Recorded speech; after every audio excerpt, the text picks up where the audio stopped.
In the past few years, we've heard the term free agents and been told we would all need to become one in order to succeed. The recent economic structures have helped to promote this concept as reality. Where do we get the tools to take control of our career path in the present and future? Welcome to The Career Confidante with your host, Marie Zimenoff. Marie and her guest experts are here to provide you with the tools you need to move forward and achieve your career goals. Now, here is Marie Zimenoff. Hello and welcome to the Career Confidante, and we're excited to have you here today. And you're going to be excited to join us here today because we have a guest with us that is going to be talking about her story and how she helps a specific set of job seekers. So Melissa Kelley is joining us today, and Melissa Kelley is a resume writer, job search coach, and interview coach who works with a whole range of job seekers. And Melissa, you work with people from all different types of work and all different types and levels of background. And so we're excited to have you here today. Thank you for joining us.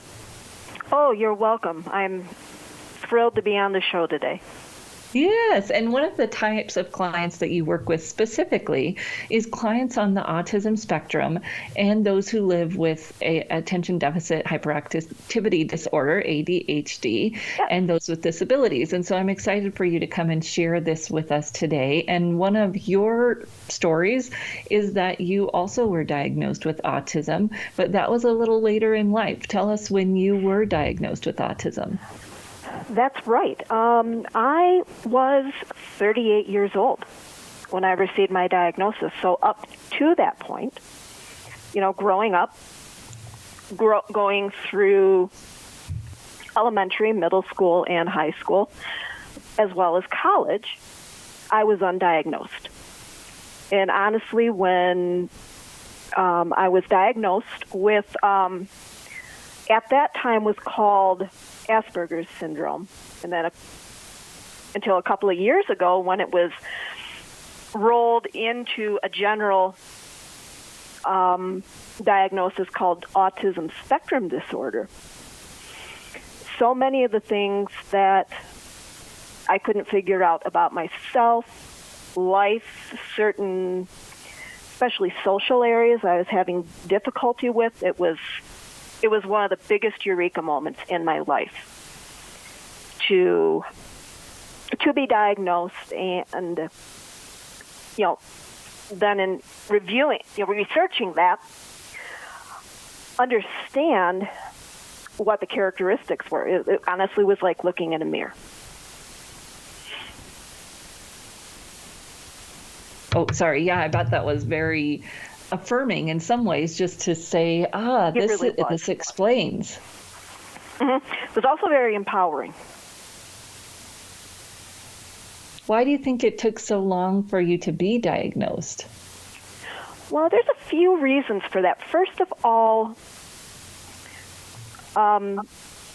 females, whether they be girls or women who have autism, are typically, their symptoms are typically more subtle, so they don't always resemble, what one would think of as classic autism symptoms, whether that, ranges from being,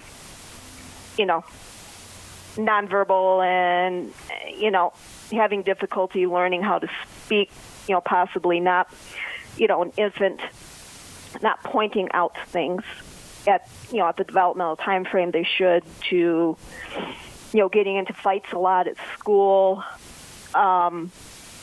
things like that.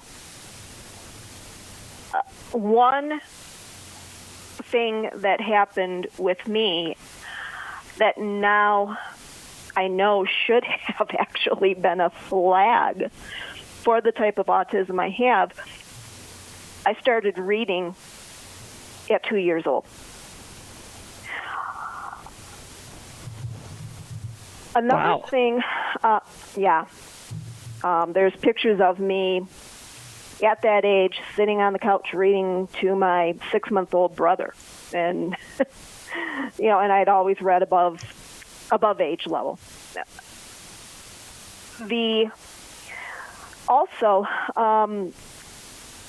What actually led to a diagnosis or made my symptoms obvious enough to, for a counselor I was seeing at the time to diagnose me, is suffering a head injury that 2006 that caused me to lose some of what I'll call the coping mechanisms that I developed on my own, and made some of my symptoms, including some more classic ones, more obvious. I was seeing a counselor at the time, and she happened to specialize in autism, among other things, and she made a diagnosis. Wow. And then you said that you also got diagnosed with ADHD. When did that happen? Well, that happened a couple of years ago. And how did that come about? Well, much of the reason why women and girls are not diagnosed with ADD, which is actually what I have, in the time frame that boys do, is, again, because they present a lot differently. And honestly, the stereotypical person who has ADHD is a school-age boy. They're the ones standing on top of their desks, running around the room, can't sit still type of thing. And that's not how girls present. A lot of times the only sign is, and this was me, they're the kid in class who has to, is obsessed with answering every single question the teacher asks. It's also pretty common once women reach a certain time in life, if you will, for ADD or ADHD symptoms to fully emerge for the first time. And for me, that happened to be the case. That head injury I mentioned also, I think, helped facilitate what should have been caught as early symptoms but were not. For instance, losing the ability to multitask, getting overwhelmed easily, like, for instance, going into a store to do shopping, even though I had a list, things like that. Yes, and it looks different for everyone, at least that I've seen. And so it's hard, but it seems like there were some signs that, Yeah. Yeah. I mean, once you've met one person with autism, or if you've met one person with ADHD, you've met one person with autism. You've met one person with ADHD. No different than if you have met a person with blue eyes, you've only met one person with blue eyes. We're each individuals. We each express this unique part of ourselves in different ways, and that has to be accounted for when you're working with somebody like that. And the term I'm going to use going forward is neurodivergent versus neurotypical. Somebody neurodivergent is someone who has, among other things, autism and or ADHD that causes them to have difficulty operating in certain areas of society, in the world in general, that people who don't have these conditions don't have any issue with. It's as if our brains are wired differently, to be perfectly honest. Right. Yeah, that neurodiverse, neurodivergent, there's been more recognition of that recently, and especially with employers, which is finally great. Yeah. Yeah, absolutely. Speaking of which, what did you look back on and see how school and the traditional workforce what you look back and you kind of said, hey, there was a difference there. Yes, absolutely there was. Well, in, I want to say, first or second grade, I remember being placed in this class. You know, it was like a special class run by the school counselor, where I was pulled out of class, and the counselor worked with me on social skills and, you know, how to better function in, of course, at that time, elementary school society. But what was fascinating as I look back, I grew up in an area, a rural area of Michigan, that had lots of migrant workers come in to work the fields. I was the only person in that little group who was not the son or daughter of those migrant workers, and therefore were learning how to acclimate, you know, or adapt to U.S. society. In school in general, I excelled in my classes, you know, especially language arts, social studies, foreign languages. In fact, at one point, I taught French and still am, at least in reading and writing it, pretty fluent. I'm rusty otherwise, and I just naturally pick up languages, you know. Smidgen of German here, touch of Spanish there, or at least survival Spanish. Been able to read Scots since I was in first grade. But mathematically, I really struggled with. And there are some people on the autism spectrum who are the exact opposite of me. Also very musically talented. You know, in terms of math, it took almost a year to learn my times tables. In high school, the only class that really came easily to me was geometry. Everything else I didn't get. In terms of socially, to be frank, life was hell. Especially once I got to, you know, especially once I started middle school. I was severely bullied, you know, and just social awkwardness, you know, missing cues, you know, just being an easy target, you know, because I didn't get emotions, I didn't understand, you know, social nuances, things like that. And, you know, unfortunately, the response was bullying. In terms of work, it wasn't fun. That said, when I got to college,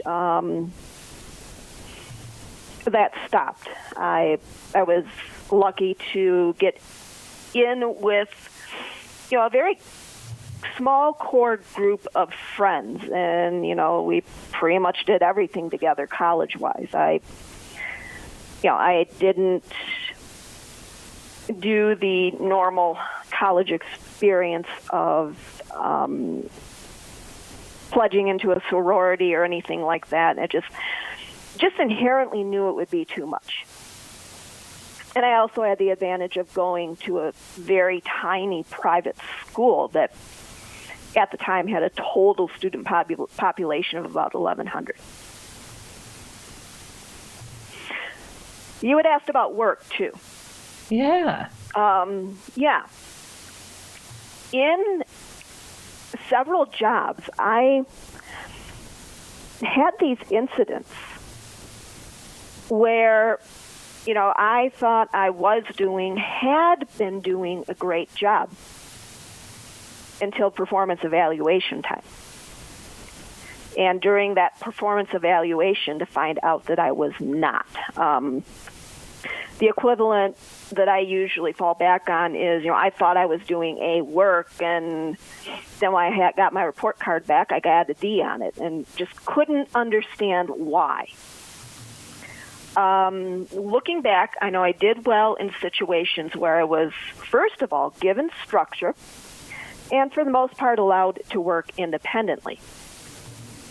Also, this held true even if I wasn't as dependent and the environment wasn't structured, as long as I was sitting in a cubicle.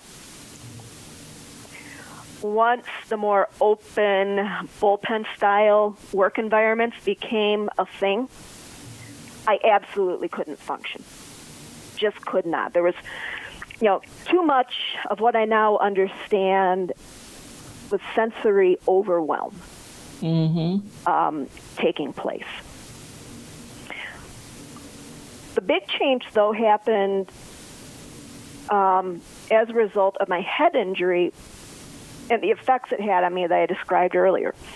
One thing in particular, I lost my ability to multitask.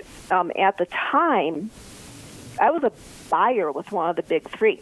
I was managing multi-million-dollar contracts, often for hundreds of parts, some of which, like brake hoses, were pretty safety critical.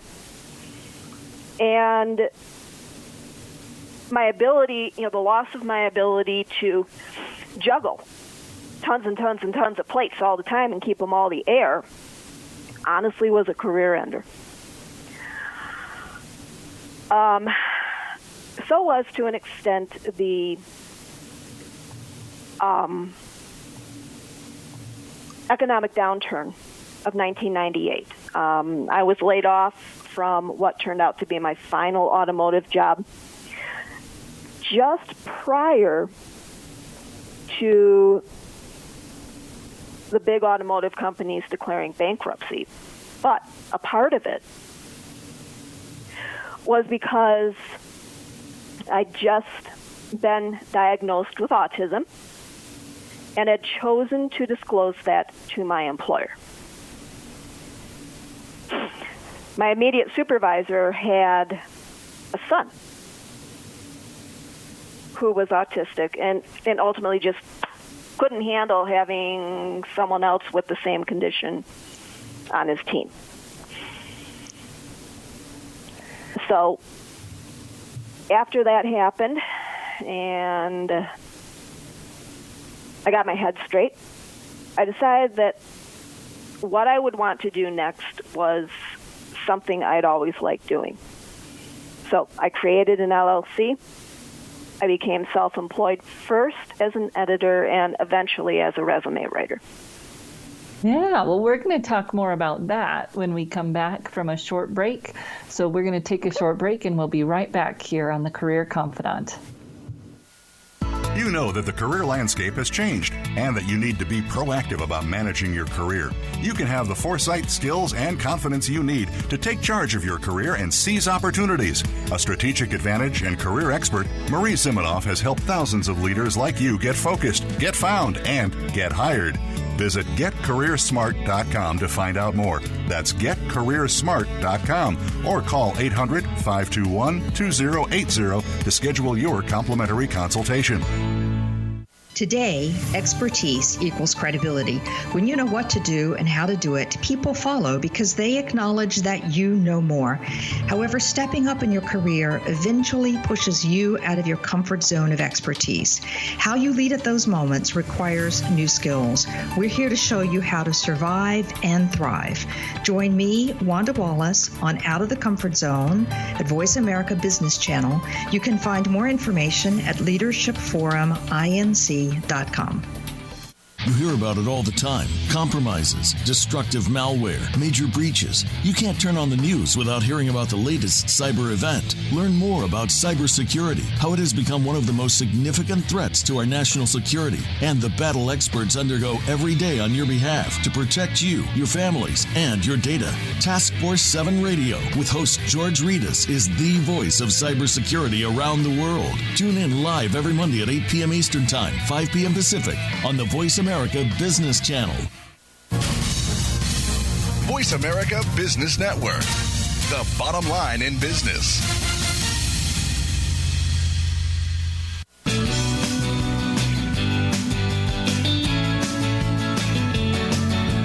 You are tuned in to The Career Confidante with Marie Zimenoff. If you have a question or comment for Marie or her guest today, please call 1-866-472-5790. That's 1-866-472-5790. You may also send an email to marie@astrategicadvantage.com. Now, back to The Career Confidante.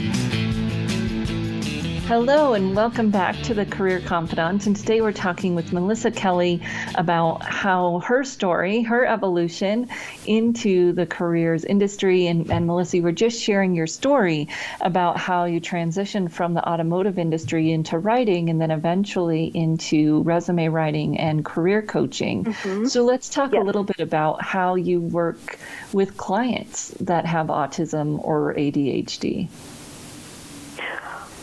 Okay, I can do that. Hang on just a minute.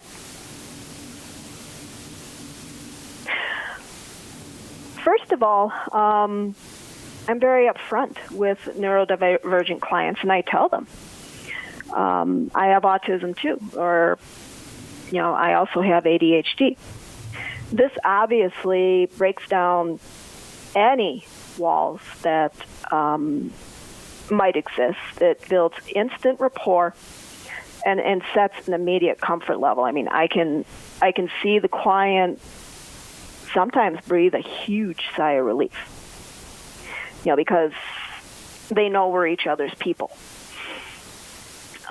Even though my method is very structured already, and that's actually one of my fail-safes, I become even more so with all neurodivergent clients, whether they've purchased coaching or not. Now, when I have a neurodivergent coaching client, I take the time to help them understand that what they're learning is a new social skill. Just like me, they typically, if not almost always, have really, really struggled in the work environment because of their lack of understanding, just like me, of social nuances, what goes on in the work environment. Same things that led me to be bullied at school, have the problems I did in the work environment, and actually also there were a few times I was bullied in the work environment by coworkers and or supervisors. So, I try very hard to present everything from evaluating a job application, applying to a job, customizing their cover letters, everything that has to do with the job search aspect of it. And what may be more obvious, the interviewing aspect of it, as a new social skill. If need be, I take extra time to role play.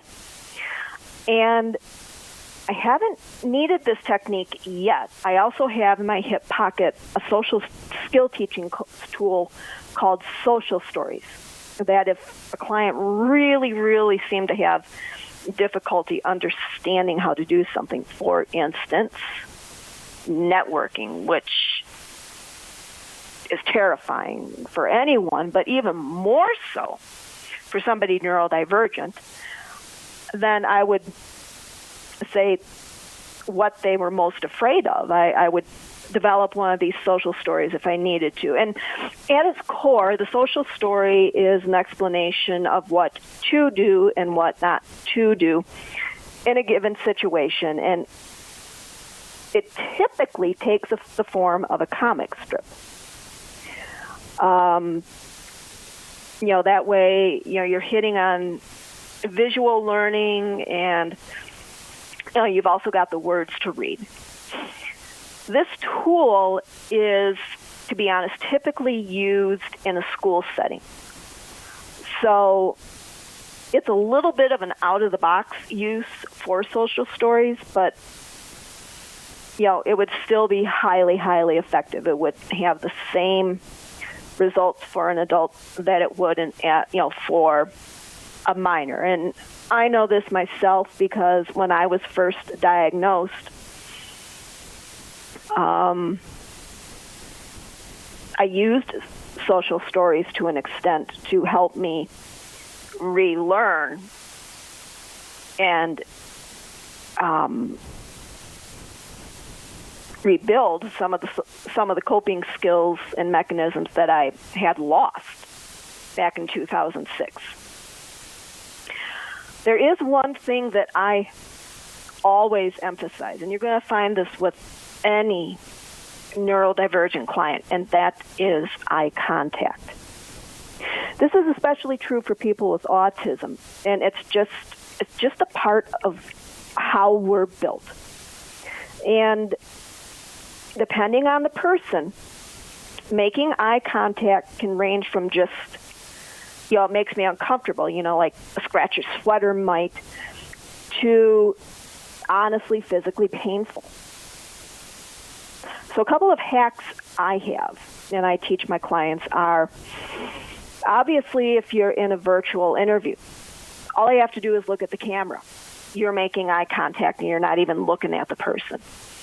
But if you're in a in-person interview, you can hack eye contact, meaning you can appear to be making eye contact with the person. If you look just over the top of their head, like to a point on the wall, or whichever you're more comfortable with, the space right between the top of the person's nose and their eyes. That way, again, you're not looking actually into somebody's eyes, but they think you're making eye contact with them. Yeah, those are brilliant. And it's interesting that the virtual interviewing has created some positives for different groups. When you think about people who are overweight that are often discriminated against, there's lots of things that virtual interviews actually make better. Of course, there are some downsides, but it's interesting just to see that there are some positives as well. Well, we are coming up on another break here. So let's just share with people your contact information. How can they get a hold of you? I know you're on LinkedIn. And your LinkedIn is Melissa Kelley, and that's Kelley, M. Kelley, CPRW, but I'm sure they could just find you if they looked up Melissa Kelley, Kelley, CPRW. That's correct. Yeah, they can follow along there and get some of your tips as well. So we are going to take a short break, and we'll be right back here on the Career Confidant. You know that the career landscape has changed and that you need to be proactive about managing your career. You can have the foresight, skills, and confidence you need to take charge of your career and seize opportunities. A strategic advantage and career expert, Marie Zimenoff has helped thousands of leaders like you get focused, get found, and get hired. Visit getcareersmart.com to find out more. That's getcareersmart.com or call 800-521-2080 to schedule your complimentary consultation. The latest business information is made simple with the Voice America Business Network. The professionals in the business world bring you live talk radio shows featuring an array of business topics, strategies for building wealth, sales and marketing, stock trading, investing, and business technology. Voice America Business hosts are professionals in their fields and bring to the airwaves weekly business discussions that offer up-to-date information, advice, and education. The Voice America Business Network. The bottom line in business talk.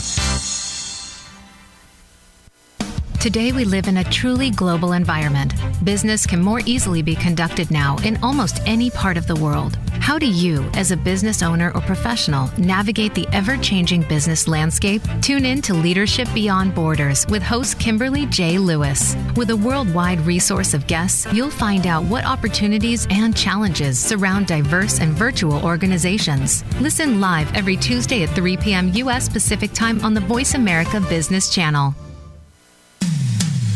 When it comes to business, you'll find the experts here. Voice America Business Network.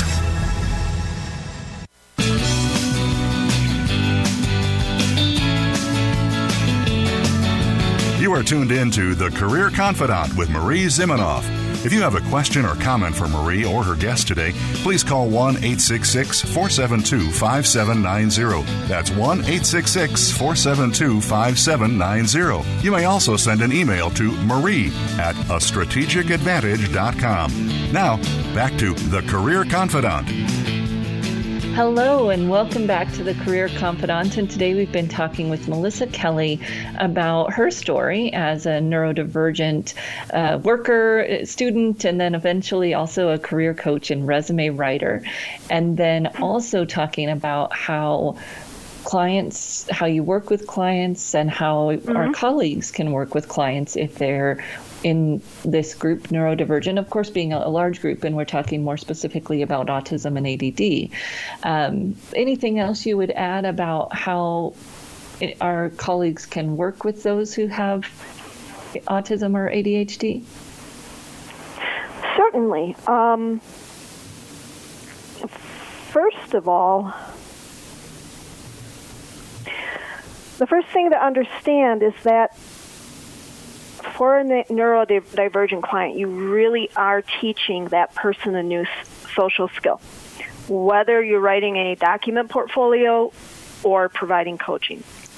So you need an extra dose of patience and especially need to take the extra time to help your client understand how and why. For instance, they need to write tailored cover letters and resumes. Also, keep in mind that most neurodivergent clients need a very structured approach. For instance, the interview coaching material I use, which was developed by a colleague that I do have subcontracted for since 2015, actually lists out the most challenging as well as most common questions asked during an interview and asks clients to write out their answers to those questions using the STAR approach. I think that's really, really helpful for neurodivergent clients, as well as me. That's one of the approaches I take to preparing for everything from intake sessions to this appearance today. Because, that way they will have thought it out, they've got it written down, they know what they're going to say. Because one of the challenges that many of us have is speaking off the cuff, speaking, contemporaneously. So that type of assistance is huge. Also, with neurodivergent clients, especially those with ADD or ADHD, don't be surprised if you need to do more follow-up and hand-holding. You may need to reach out and remind a couple more times than you're used to. The clients may also be more needy, again, because this is foreign territory to them.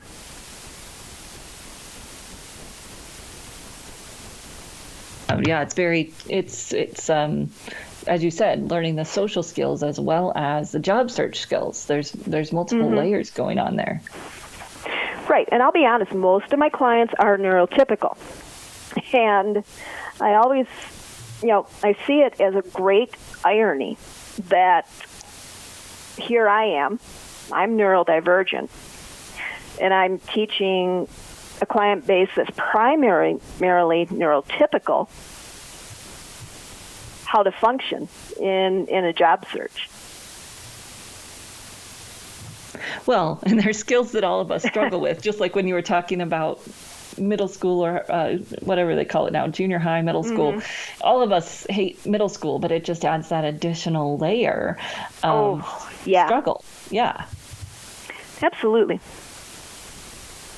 So what do you think are your strengths because you're neurodivergent? What are some of the things that make you a better writer and coach?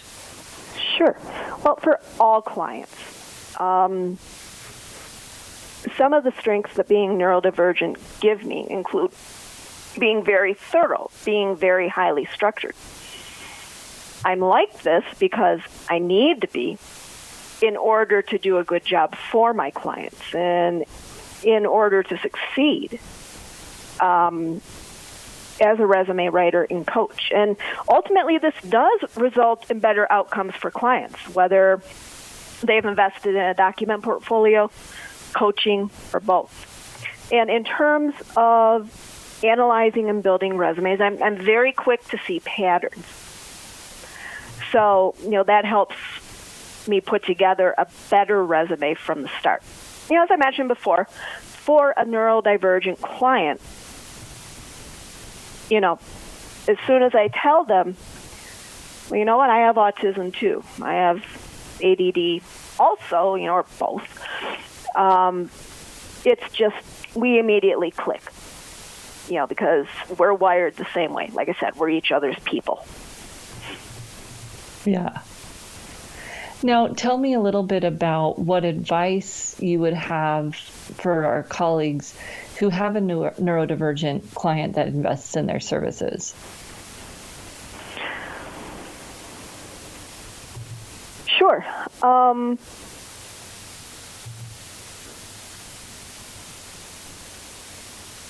First thing to understand is, you're teaching that person a new social skill, whether you're providing coaching or not.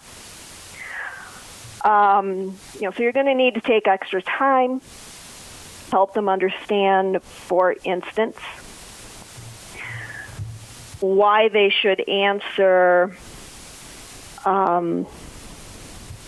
say the question, could you describe your worst boss, without actually ratting out a former boss.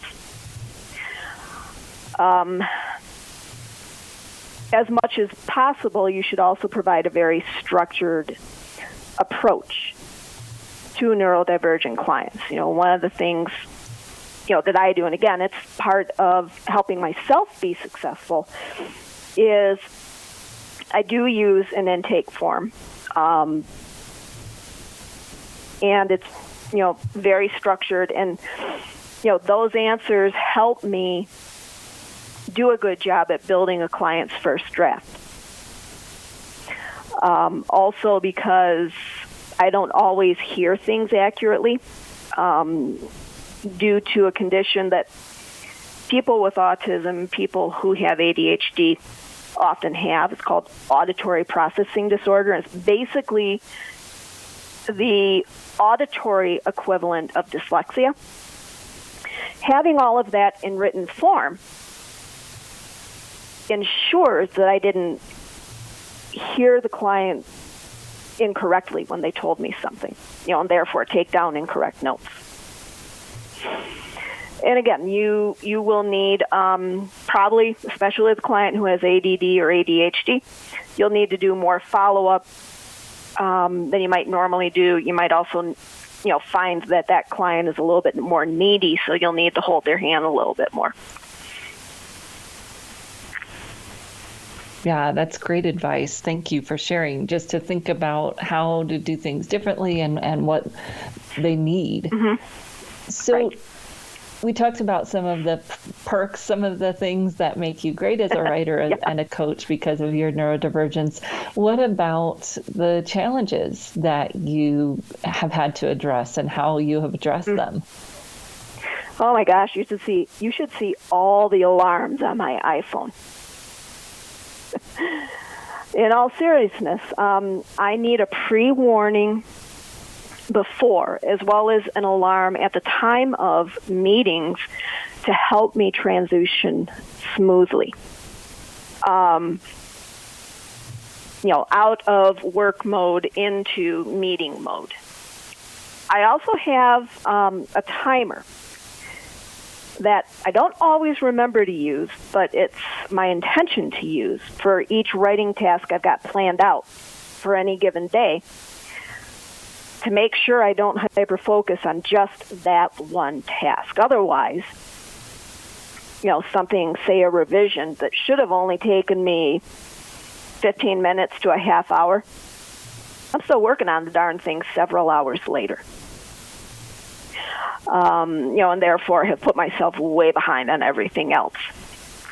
I'd mentioned earlier I don't speak well off the cuff, so that for that reason I write out what I want to ask clients during my intake session. I do have a core set of questions, and then as I review the client's resume, I develop additional questions to ask them. I also have that onboarding form that I mentioned, and I also review that to see if I need to ask anything to clarify from there. And I know that a lot of my colleagues do this in natural course of their work, but honestly, for me, it's a survival mechanism, to make sure that, I serve my client to the level that they expect me to and actually produce something that will get them interviews and ultimately new jobs.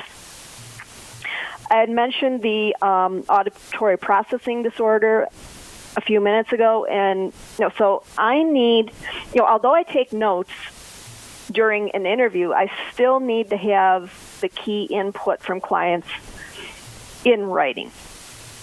So answers to basic questions about themselves, even for a client that doesn't have achievements in the resume. Pretty much stories, challenge, action, results stories that enable me to create achievements for them. So that's why I use worksheets, and when I send the first draft, I ask the feedback to be sent in written form. I'm not capable of just getting on a phone with a client and having the client tell me, okay, in the first sentence of this paragraph, we need to change X to Y.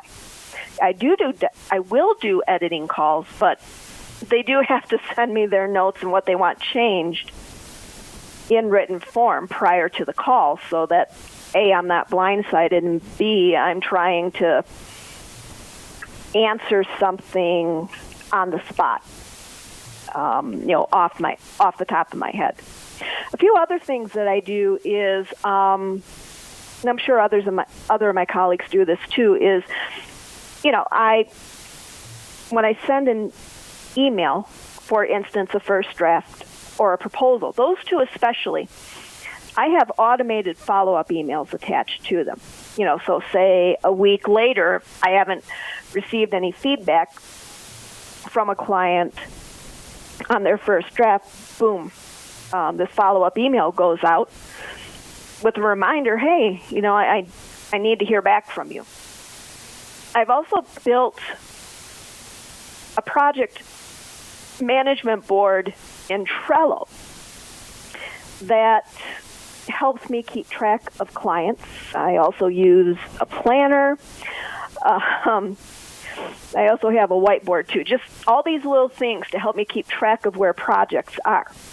The Trello board is semi-automated. It used to be more fully so, meaning that I would put a rule in Outlook for each client that would automatically go to that person's project card, and based on words in the email, automatically advance their card to the next step.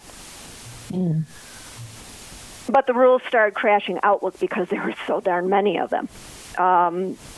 So plan B was to develop checkboxes that do the same thing. So for instance, if I check the box that says write first draft after I've sent the first draft to the client, it automatically advances the card to waiting for feedback and sets a specific day.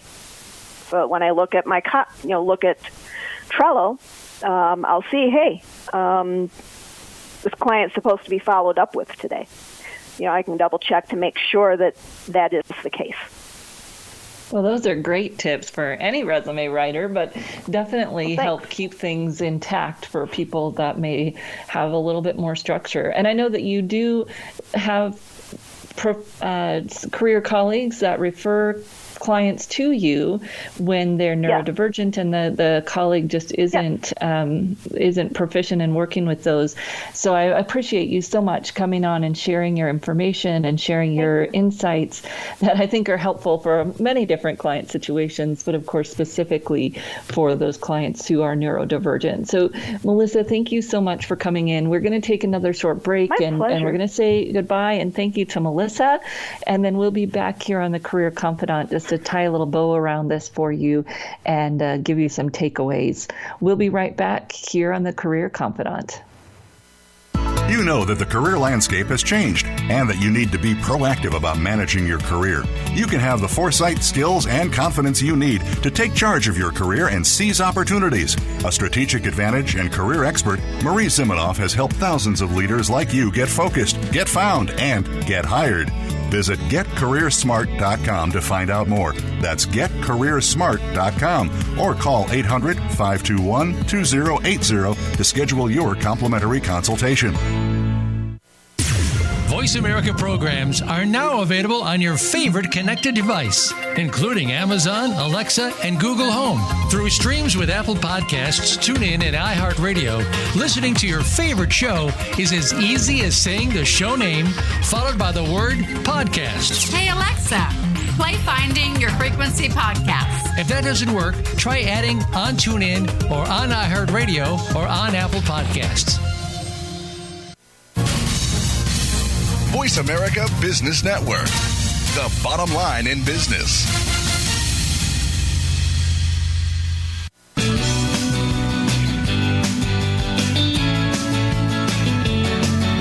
You are tuned in to The Career Confidant with Marie Zimenoff. If you have a question or comment for Marie or her guest today, please call 1-866-472-5790. That's 1-866-472-5790. You may also send an email to marie@astrategicadvantage.com. Now, back to The Career Confidant. Welcome back to the Career Confidant, and today we were talking with Melissa Kelley about her story, working through her education and work experience, dealing with an undiagnosed autism and ADHD, and wow, all of us struggle in middle school, but it takes it to a whole nother level of understanding. And when we have that understanding, then we can better help clients. I think we can better help all of our clients when we think about the struggle and the new skills that everyone is learning really when they go through job search, but specifically people who may struggle with, and Melissa was talking about auditory processing, dyslexia, all of these fit under that neurodivergent umbrella. And then, of course, you've got the autism spectrum and people with ADHD.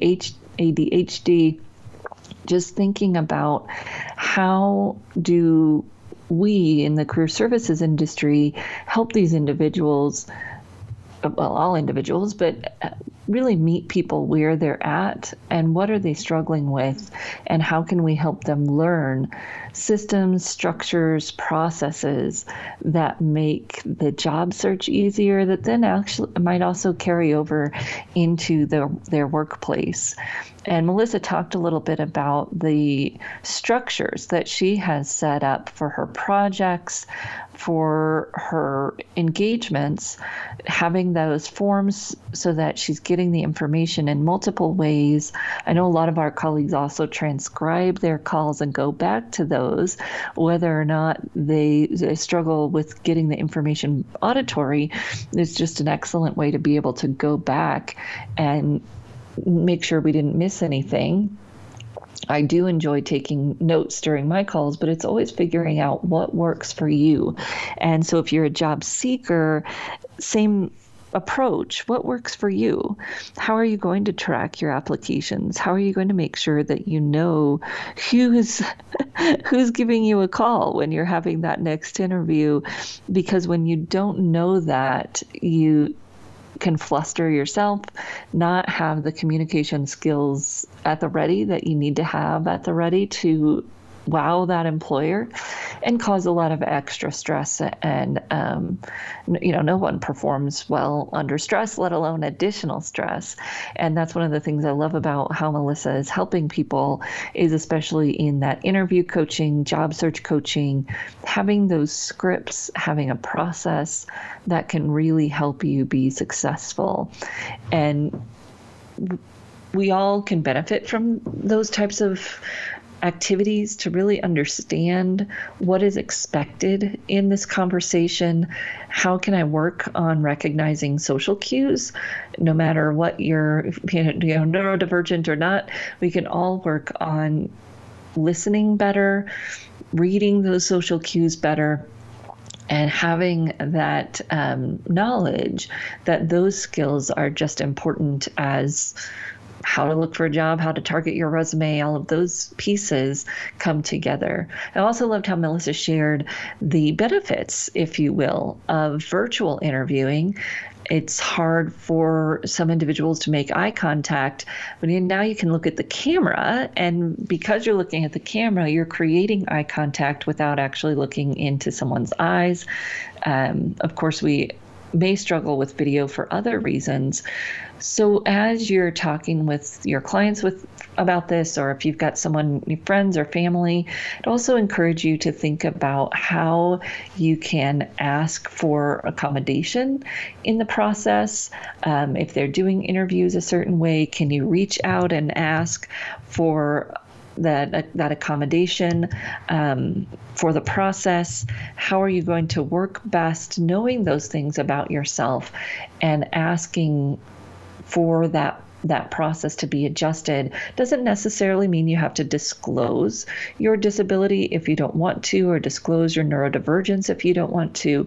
You can simply ask, the process, the video just doesn't work very well for me, or I struggle with video interviewing to be able to manage the visual. You've got to know what the situation is and how you're going to work. If you're going to work in person anyways, I think some of these might go over better. If you're going to be working virtually, you may have to figure out some strategies for yourself to be able to be successful in virtual meetings long term. And you might say, could we do this first meeting on the phone?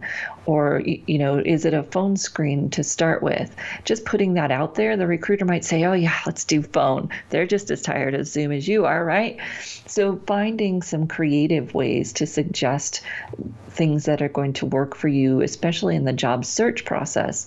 And then, of course, you might talk more specifically about an accommodation after you get the offer, depending on what your situation is and how you want to handle that. If you're looking for some examples and thoughts around that, the Job Accommodation Network, Ask Jan, so JAN for Job Accommodation Network, Ask Jan is a great resource for when and how and do you have to disclose a disability, and the neurodivergent groups fit into these conversations there as well. So I'd encourage you to check that out, as well as, of course, connecting with Melissa. It was a Melissa Kelley, Kelley, on LinkedIn, and following her suggestions as you go through your job search, or if you're a career colleague helping others, she's got some great information for you as well. We are here on Career Confidant every week. We look forward to your suggestions and your questions. You can email me at Marie, Marie, at careerthoughtleaders.com. And we look forward to seeing you right back here again next week on the Career Confidant.